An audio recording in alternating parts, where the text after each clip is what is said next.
Καλησπέρα, καλώς ορίσατε. Να μας πείτε δύο λόγια πώς σας φαίνεται η πρωτοβουλία για τη σημερινή συνάντηση. Μια εξαιρετική πρωτοβουλία. Κάνει τη Θεσσαλία, κάνει το πράσινο και για τη Θεσσαλία. Αυτή η πρωτοβουλία πρέπει να πάει σε όλη την Ελλάδα. Σε ευρωπαϊκό επίπεδο γνωρίζετε ότι έχουμε αναλάβει σημαντικές πρωτοβουλίες. Είναι η περίφημη συμφωνία, το Green Deal, η πράσινη συμφωνία, να απαλλαγούμε από το φαινόμενο του θερμοκηπίου και από το διοξείδιο του άνθρακα μέχρι το 2050.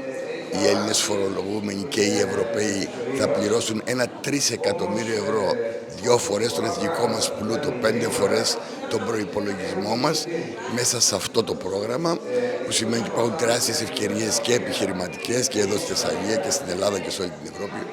Άρα νομίζω ότι και η συνείδηση των πολιτών πέρα από την προστασία του περιβάλλοντος δίνει και άλλες ευκαιρίες. Αυτή λοιπόν η πρωτοβουλία βοηθάει πολύ και ήρθα με πολύ ενδιαφέρον να ακούσω όλες αυτές τις εισηγήσεις πολύ σημαντικών ανθρώπων, οι οποίοι θα συνδράμουν προς την επίτευξη μιας πρότασης, η οποία και η Ελλάδα πρέπει να έχει για να πρωταγωνιστήσει και σε ευρωπαϊκό επίπεδο.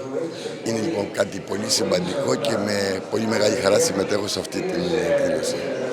Ευχαριστούμε πολύ. Ευχαριστούμε.